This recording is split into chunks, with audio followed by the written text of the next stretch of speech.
Hello everyone, good morning to all of you and welcome to online study point. दोस्तों, आज है 25 अप्रैल और आज की इस वीडियो में हम 25 अप्रैल से रिलेटेड करंट अफेयर के सभी इंपॉर्टेंट क्वेश्चन को कवर करने वाले हैं। तो यदि आप लोगों को इस वीडियो की पीडीएफ चाहिए तो आप हमारे इस मोबाइल एप्लीकेशन को भी इंस्टॉल कर सकते हैं, जिसमें आप लोगों को डेली क्विज, फ्री पीडीएफ और प्रतिदिन के करंट अफेयर का ऑडियो भी मिल सकेगा। तो चलिए स्टार्ट करते हैं। हमारा पहला क्वेश्चन, हाल ही में किस राज्य सरकार ने प्रत्येक जिले में कोविड केंद्र स्थापित करने का फैसला किया है? तो ऐसा फैसला भी हाल ही में बिहार गवर्नमेंट के द्वारा किया गया है। जिस हिसाब से भारत में कोरोना के केसेस लगातार बढ़ते जा रहे हैं, संक्रमण ये और तेजी से फैल रहा है, इस समस्या को देखते हुए अभी हाल ही में बिहार गवर्नमेंट के द्वारा राज्य के सभी जिलों में टोटल यहाँ 38 यानी कि 38 जिले हैं, इन सभी जिलों में कोविड केंद्र स्थापित करने का फैसला कर लिया है। तो यदि हम बात करें बिहार की, इसकी राजधानी है पटना, मुख्यमंत्री है नीतीश कुमार और यहाँ की उप मुख्यमंत्री ये बनी है रेणु देवी। रेणु देवी ये बिहार की पहली महिला उप मुख्यमंत्री बनी है। राज्यपाल है फागू सिंह चौहान। बिहार का शोक ये कहलाती है कोसी नदी। यदि आपसे पूछा जाए कि बंगाल का शोक ये कौन सी रिवर कहलाती है, तो ये दामोदर नदी कहलाती है। और बिहार को यदि आप करंट से रिलेट करेंगे तो हाल ही में इसे डिजिटल इंडिया अवार्ड से सम्मानित किया गया। साथ ही एथेनॉल पॉलिसी लागू करने वाला भारत का पहला राज्य ये भी बिहार ही है। बिहार के कुछ प्रोडक्ट हैं जिन्हें जीआई टैग मिला है। कौन कौन से हैं? तो ये है शाही लीची, कटरानी राइस, मगही पान और जर्दालू आम। ये सभी रिलेटेड है, सभी प्रोडक्ट बिहार से रिलेटेड है जिन्हें जीआई टैग प्रदान किया गया है। अगला क्वेश्चन है, कौन सी पार्टी चुनावी बॉन्ड दाता का नाम घोषित करने वाली पहली राजनीतिक पार्टी बनी है? तो ये भी हाल ही में बन गई है झारखंड मुक्ति मोर्चा, जिसने कि चुनावी बॉन्ड दाता का नाम घोषित किया है। अब ये है क्या चुनावी बॉन्ड, जिसे आप इलेक्टोरल बॉन्ड के नाम से जानते हैं। कई तरह के बॉन्ड होते हैं जिसमें कि कई के बारे में मैंने आप लोगों को पढ़ाया भी है। इसमें से एक प्रकार होता है चुनावी बॉन्ड का, यानी कि इलेक्टोरल बॉन्ड का। ये क्या होता है? तो देखिए, मान्यता प्राप्त कोई भी राजनीतिक दल जिसने कि पिछले साल लोकसभा या विधानसभा चुनाव में कम से कम 1% वोट हासिल किए हो, वह इस इलेक्टोरल बॉन्ड यानी कि चुनावी बॉन्ड के जरिए चंदा ले सकता है। और इस चंदे का इस्तेमाल ये किस में करता है? आप लोगों को मालूम ही है, चुनावी प्रचार प्रसार में इसका इस्तेमाल करता है। तो कौन ले सकता है? ऐसा कोई भी मान्यता प्राप्त राजनीतिक दल जिसने कि पिछले लोकसभा या विधानसभा चुनावों में कम से कम 1% वोट हासिल किए हों। अच्छा, चंदा तो ले लिया जाता है, लेकिन इसकी अधिकतम सीमा क्या होती है? कहने का मतलब है कि ये बॉन्ड है जो कितने कितने का बॉन्ड जारी किया जाता है, तो ये कम से कम 1000 और अधिक से अधिक 1 करोड़। एग्जैक्ट यदि पूछा जाए तो ये जो बॉन्ड होते हैं 1000, 10,000, 1 लाख, 10 लाख और 1 करोड़, मैक्सिमम है 1 करोड़ तक के बॉन्ड हम आप कोई भी खरीद सकते हैं और अपनी स्वेच्छानुसार किसी भी राजनीतिक पार्टी के नाम से जमा करवा सकते हैं। और इसके लिए कौन रिस्पॉन्सिबल होता है? तो भारत में जो एसबीआई है, स्टेट बैंक ऑफ इंडिया, इन बॉन्डों को जारी करता है। इन बॉन्डों को जारी करने के लिए और इन्हें भुनाने के लिए यानी कि इन कैश करने के लिए ये एक अधिकृत बैंक है। और ये जब बॉन्ड जारी कर दिए जाते हैं, मान लीजिए आप लोगों ने ये बॉन्ड खरीद लिया है, तो इसकी वैलिडिटी कितनी होती है? ये 15 दिनों तक वैध होते हैं। इन 15 दिनों के अंदर अंदर यदि आप लोगों ने इस पैसे को, मतलब कि इस बॉन्ड को किसी भी राजनीतिक पार्टी को नहीं दिया, तो ये ऑलरेडी उस राजनीतिक पार्टी के नाम जमा हो जाएंगे जिसके नाम से आप लोगों ने ये खरीदा है। और अभी हाल ही में एक रिपोर्ट भी जारी की गई थी जिसमें ये बताया गया था कि वर्ष 2016-17 और 17-18 के दौरान लगभग 93% यानी कि 93% जो पैसा है ये सत्ताधारी दल को ही मिला है। सत्ताधारी दल मतलब कि केंद्र में जिसकी सरकार है। और इन्हें सबसे ज़्यादा पैसा देता कौन है?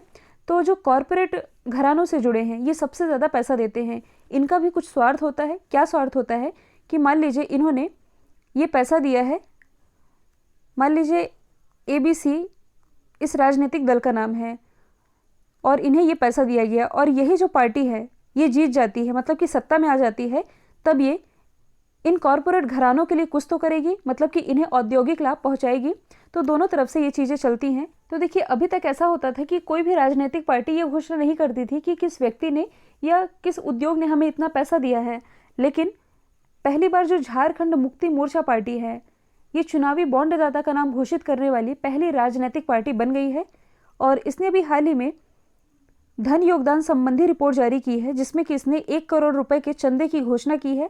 साथ ही इसने जो पैसा दिया है, मतलब कि जिसने पैसा दिया है, चुनावी बॉन्ड दाता का नाम जो कि है हिंडाल्को कंपनी, इनके भी नाम की घोषणा की है कि इन्होंने हमें पैसा दिया था। तो अब यदि हम बात करें झारखंड की, इसकी स्थापना 2000 में हुई थी। राजधानी है रांची। मुख्यमंत्री हेमंत सोरेन जो कि सत्ताधारी दल के ही नेता हैं। झारखंड की जो राज्यपाल है ये है द्रौपदी मुर्मू। न्यायाधीश है रवि रंजन। लोकसभा सीटें हैं 14, राज्यसभा सीटें हैं 6।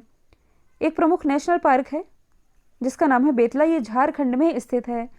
लास्ट ईयर ही झारखंड गवर्नमेंट के द्वारा दाल भात योजना की शुरुआत की गई थी, जिसके अंतर्गत गरीबों को 5 रुपये में भरपेट भोजन दिया जा रहा था। भारत की कोयला राजधानी ये धनबाद को कहते हैं, जो कि झारखंड में स्थित है। और यदि आपसे पूछा जाए कि कौन सा शहर स्टील सिटी कहा जाता है, तो ये है जमशेदपुर। और यहाँ का प्रमुख एयरपोर्ट ये है बिरसा मुंडा एयरपोर्ट, जो कि रांची में स्थित है। हाल ही में राष्ट्रीय पंचायती राज दिवस ये कब मनाया गया? तो ये 24 अप्रैल को मनाया जाता है। 24 अप्रैल को ही क्यों? क्योंकि इसी दिन 1993 में इसे संवैधानिक दर्जा मिला था 73वें संविधान संशोधन के तहत। और इसका जो उल्लेख है पंचायती राज का, इसका उल्लेख भारतीय संविधान के भाग 9 में है। और जो हमारा आर्टिकल 40 है, यानी कि आर्टिकल 40, इसके अंतर्गत सरकार का कर्तव्य है कि ये पंचायतों की स्थापना करें। भारत में सबसे पहली बार पंचायत की स्थापना कहाँ की गई थी? तो ये की गई थी राजस्थान के नागौर में। कब की गई थी? 2 अक्टूबर 1959 में। अब आप लोग ये सोच रहे होंगे 1959 में पहली पंचायत की स्थापना की गई, लेकिन इसे संवैधानिक दर्जा ये तो 1993 में मिला था। तो देखिए, भले ही संवैधानिक दर्जा 1993 में मिला, लेकिन पहली बार इसकी स्थापना, मतलब कि संवैधानिक दर्जा मिलने से पहले ही इसकी स्थापना हो चुकी थी। इसके कुछ समय बाद इसे संवैधानिक दर्जा भी मिल गया। और पंचायती राज प्रणाली से ही रिलेटेड मैंने आप लोगों को कुछ समितियों, यानी कि कुछ कमिटीज़ के नाम याद रखवाए थे, जो कि एग्जाम में सबसे ज़्यादा बार पूछे जाते हैं। इसे मैंने आप लोगों को ट्रिक से याद करवाया था। ट्रिक का नाम है बैग्स, यानी कि झोला आप कह सकते हैं।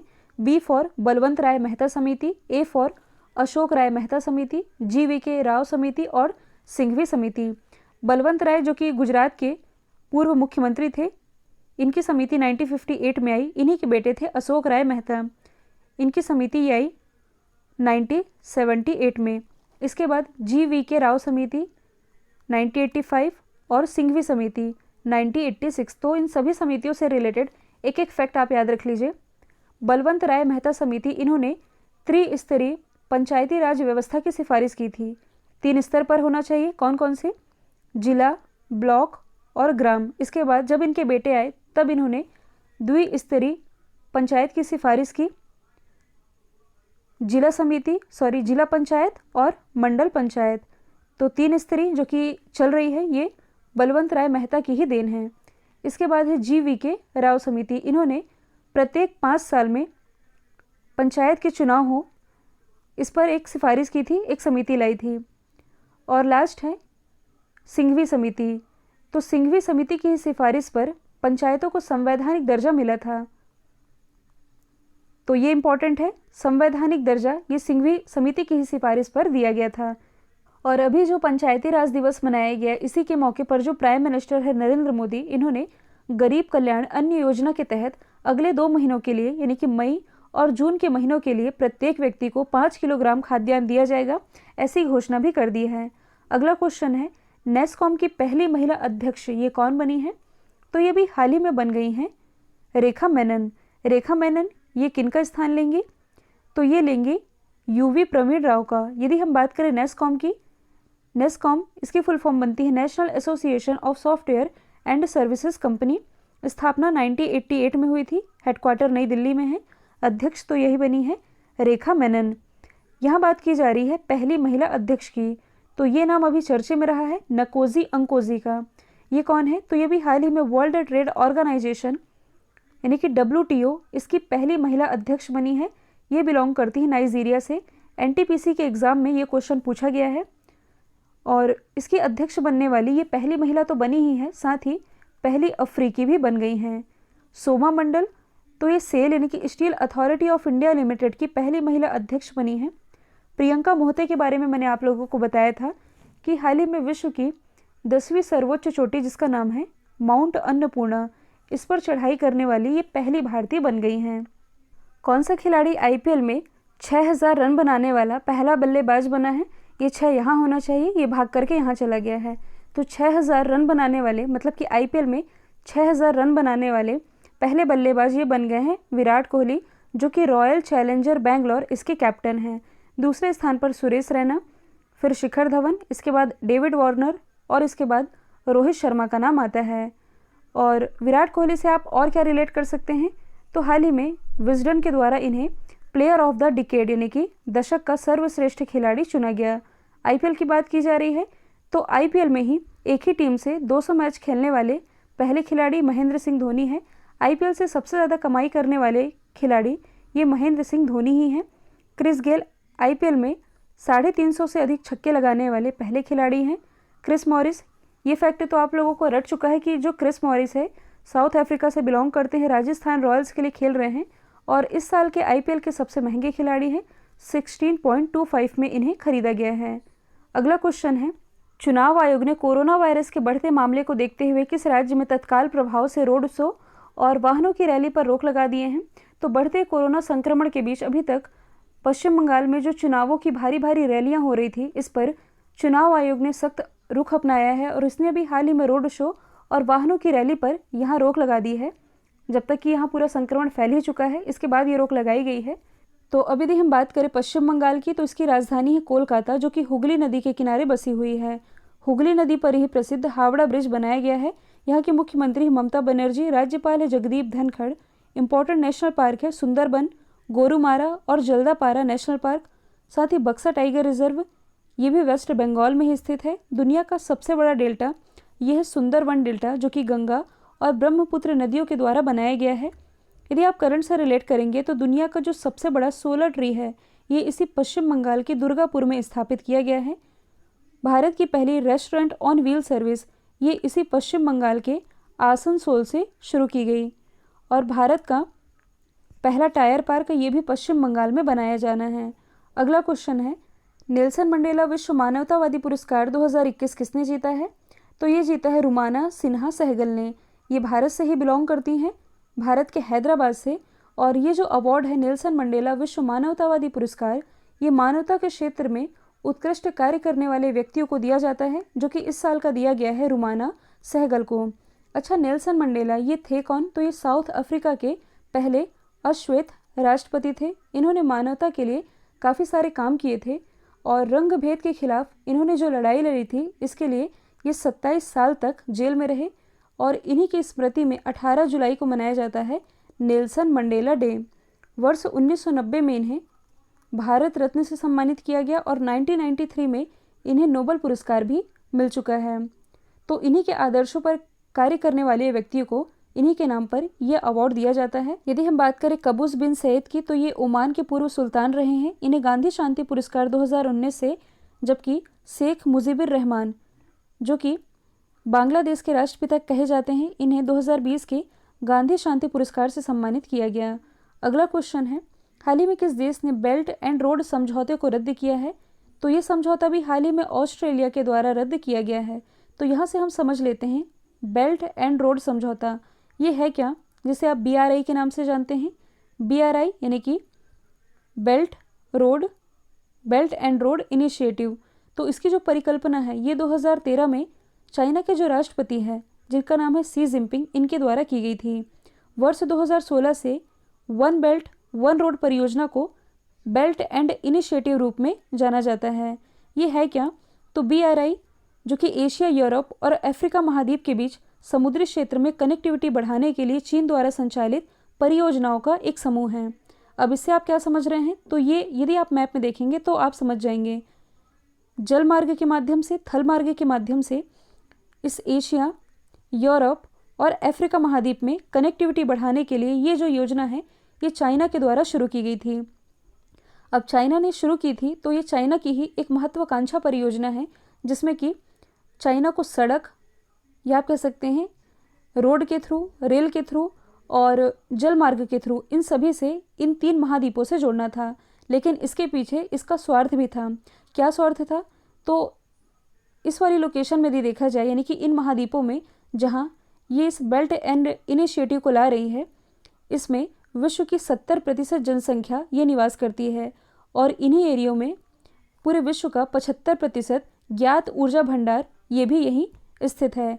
तो चीन ने चालाकी की, उसने क्या किया कि ये अपने जगह से, मतलब कि यहाँ से यदि आप देखेंगे तो ये मतलब कि चाइना के उद्योग इसके जहाँ जहाँ हैं उन शहरों से इस योजना की शुरुआत की है ताकि यहाँ के उद्योगों को बढ़ावा मिल सके।